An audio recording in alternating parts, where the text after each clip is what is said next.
And no matter what we're going through or no matter what we've been through, we are on the right track. You probably get at least 1 to 2 book recommendations every single week from somebody, right? And I love it because these people share it with us because they care about us. Now, it might just be someone that you meet in passing and they're like, oh, you have to read this book. I read this book. It's phenomenal. Or, hey, I see that you do this. And then just something that brings up a book title or two.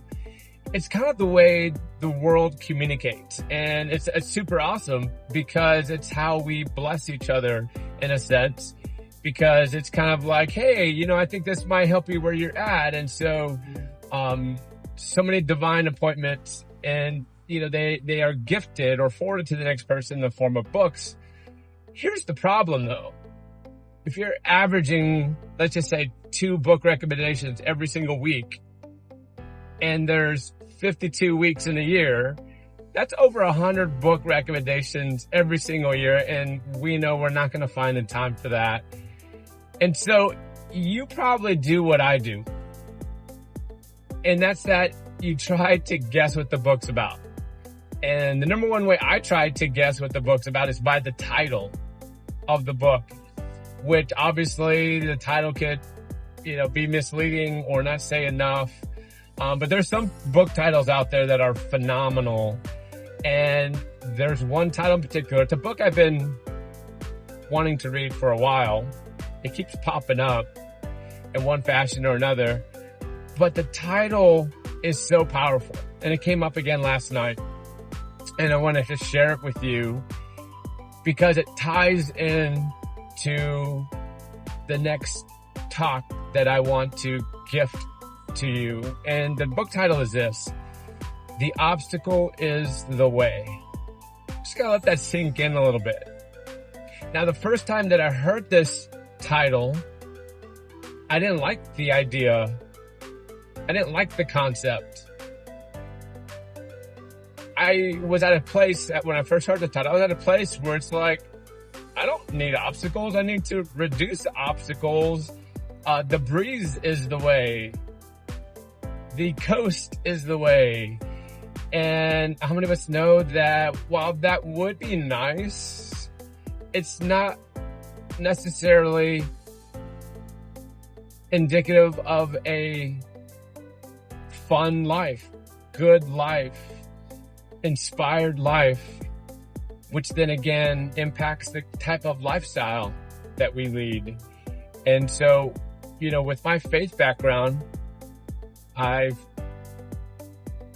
firsthand lived for majority of my life, ever since I was a tiny little kid, that, you pick up your cross.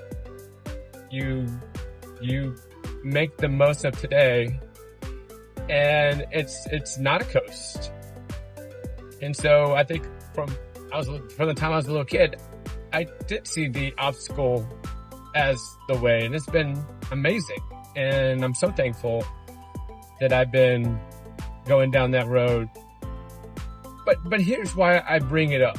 Because one of the things I learned last year was, and I guess I didn't learn it, I guess it was just something that was just top of mind for probably 90% of last year, if not more, is that I am so freaking thankful for my life experiences, and not just the good ones.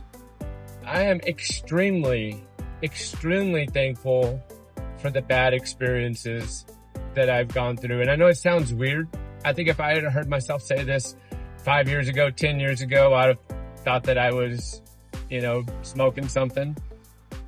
But truly, I feel like all of those hard times, those bad experiences, it's kind of, breaking off the stuff that doesn't belong. It's kind of a purging. And a lot of the things that happened throughout my lifetime were outside of my control, and a lot of them were not okay. And so I'm not trying to say that what was done was okay, whether by me or somebody else to me. But what I am saying is that it helped refine me, and it helped me to see things in a different light. And even though I probably would delete a lot of things that were done to me, and of course handle a lot of things differently, we can't change the past. I can't change the past.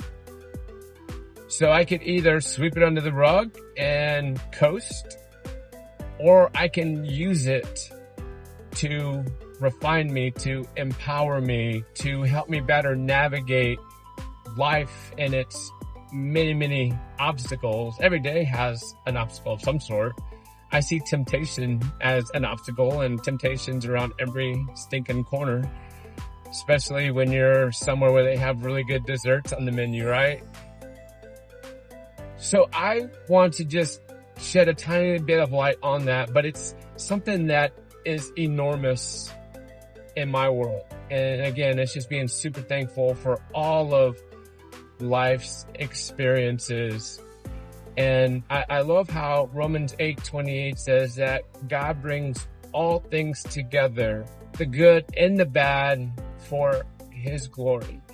And I know that God cares so much for me, for you, for my family, for your family, our friends, all those that we care about so much.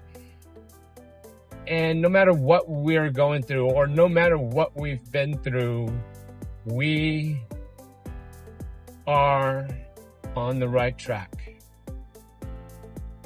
Now we can just make decisions today, at this very moment. As a matter of fact, we can make some decisions that make that process slow and painful, or we could take the high road, which is the obstacle filled road, if you would, and be on that flow state, in that flow state.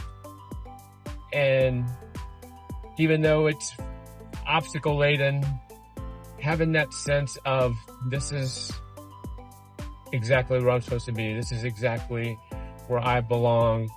I'm super thankful for all of my answered prayers, but I'm even more thankful for all the prayers that didn't get answered.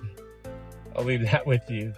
Hey, thank you so much for checking out today's Drive Time episode. Love you so much. Thank you so much for everything that you are.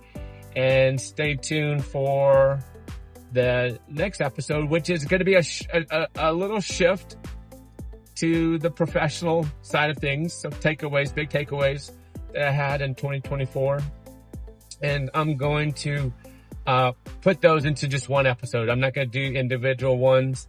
I'm going to put them all into one. Gift that to you just to show all the gifts and talents that were gifted to me that I would love to bestow upon you and those that you care about. All right, guys. God bless.